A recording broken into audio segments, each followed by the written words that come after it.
by a more complex and stimulating diet. Okay, so that's what God gave to us after sin. But then we have the emergency diet. How many of you know the story of Noah? Right? So what happened to the world in Noah's day? Everything was what? Everything was destroyed.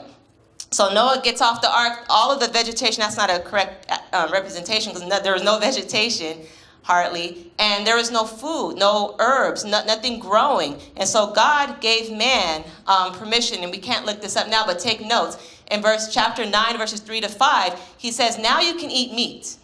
Okay? He said, now you're going to be able to eat meat.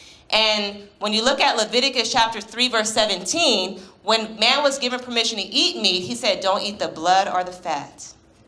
Where is the disease found? In the blood or the fat. Is that the way we eat meat today?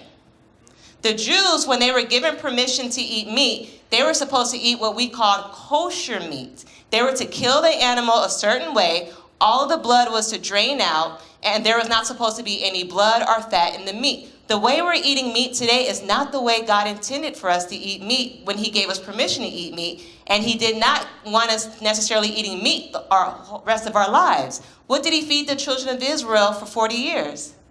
Manna from heaven. He was restoring them back to his original diet.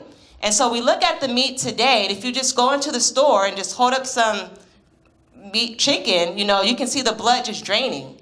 I remember when I was little, I left meat out on the counter, and it stunk up the whole house. Okay? And so the way we're eating meat today is not the way God intended it. And let's go back to the Exodus. The Israelites were slaves for 400 years. God delivers them. In the land of Mara, God made the water sweet and gives the Israelites a promise. And that's found in Exodus 15:26. He says, if thou wilt diligently hearken to the voice of the Lord thy God, and will do that which is right in his sight, and will give ear to his commandments, and keep all his statutes, I will put none of these diseases upon thee, which I brought upon the Egyptians, for I am the Lord that healeth thee. Now, if we go back to Egypt, we see a lot of the hieroglyphics and a lot of the statues, and the Egyptians look really nice and healthy, right, in the pictures. But actually, they found that the Egyptians were obese. They have the mummies, what's it called when they cut them open and did all that stuff to them? They found that the Egyptians were actually obese. And if you go to Deuteronomy, we're going to take some time here. Deuteronomy chapter 28, verses 27 to 29. God gives Israel a blessing and a curse if they will continue to obey him. And there's something startling that he says here in Deuteronomy 28, verses 27 and 29 through 29. It says, the Lord will smite thee. This is now when he gets to the curses. This chapter is about blessings and cursings if we follow God and diligently hearken to his voice. Verse 27 says, the Lord will smite thee with the botch of Egypt, and with the emerods, and with the scab, and with the itch where that cannot be healed. The Lord will smite thee with madness and blindness and astonishment of heart. And thou shalt grope at noonday, as the blind gropeth in darkness. And thou shalt not prosper in thy ways. And thou shalt be only oppressed and spoiled evermore. Nor man shall save thee. And the curses continue if the Israelites choose not to obey God and hearken to his voice. So the biblical terms that we just read are the botch, the emerods, the scab, the itch, madness, blindness, astonishment of heart. And if you look at the modern terms, if you just do a check at the modern terms, the botch today is considered boils. Emerods, those are your tumors, your ulcers from inflammation. Your scab, those are your skin irritations and your rashes. The itch, your STDs, and again, skin irritations. Your madness, your mind issues. Your blindness, that's the same. And astonishment of heart is your stress or depression. Are we suffering from these things today? Right? And so God promised that he will put none of the diseases that he gave the Egyptians if we would just obey his word. In over 30 countries, according to the CDC, we are suffering, because we're included in that, in potentially preventable deaths. And the 5 leading causes of death we know are disease of heart, cancer, the liver, cardiovascular problems, I can't see that, and unintended injuries. And they're saying that these diseases are preventable.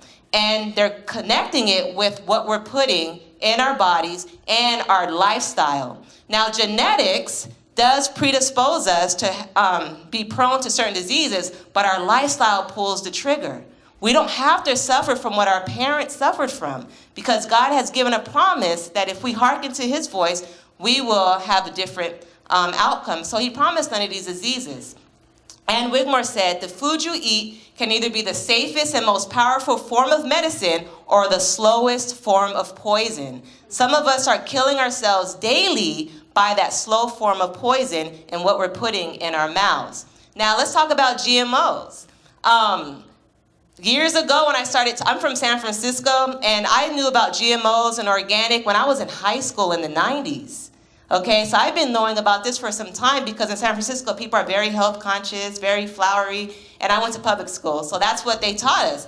But the top GMO foods are your cotton, your canola oil, there's different sugars, there's different soy, corn, papaya, zucchini, there are different things that are GMO. And so I would encourage you to do your own research, but also invest in better food quality. A lot of us, we see the organic section and we see the non-organic section, and maybe it's $1 or $2 more. I tell people pay now or pay later.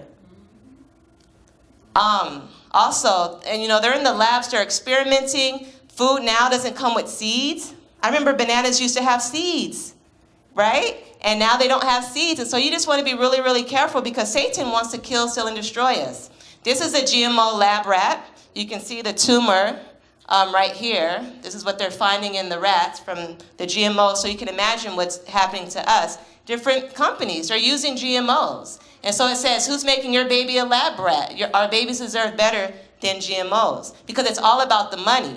Now, there are people who are now adopting the plant-based diet. This just came out in October. I don't know this man's name, but I was in passing and I saw his interview, but he lost 50 pounds going plant-based, changing his diet. This just came out. Kyrie Irving, this is on YouTube, but a lot of NBA players are going vegan and vegetarian, and I watched this interview, and he said that he felt so much better. He has so much energy from going plant-based. Many people say, well, if I go plant-based, I'm going to be weaker, but not necessarily. It depends, because there's a lot of junk vegan food out there. So you just want to be balanced and be educated. But a lot of people are realizing that plants are better for us. This guy, his name is Peter B. When I put this together, he was the strongest man in Germany. And I don't think he's Christian because of what he said. He says the world's strongest animals are plant eaters: gorillas, buffaloes, elephants, and me. And he's a PETA spokesperson. But it just goes to show that if you start eating more plants, you're not going to get weaker. You're actually going to get stronger and have more endurance. Now, people always ask me, well, what do you get for calcium? Because you're not going to get enough calcium in plants. All this with avocado, celery, your onions, collards, okra, these are all foods that contain calcium, and there are a lot more. And they contain more calcium, a lot of them, than a glass of milk. And you have your foods for stronger bones, again, and also vegan protein. Where do you get your protein from? You have your tofu, your peas, your seeds, your nuts, quinoa, dark leafy greens. God made the original diet for us in the restoration diet where it's complete. It's a complete amino acid makeup. And so don't be afraid to try new things, but you have to be educated. You don't want to just say, I'm just going to get rid of all this and then not substitute what you're taking out of your diet. You really want to become educated, but it starts one day at a time. And so I want to encourage you to do better and not let our stomachs control us. Control what you put into your stomach. And here it says you can't expect to feel like $1 million if you're eating from the dollar menu. So I encourage you guys to eat clean.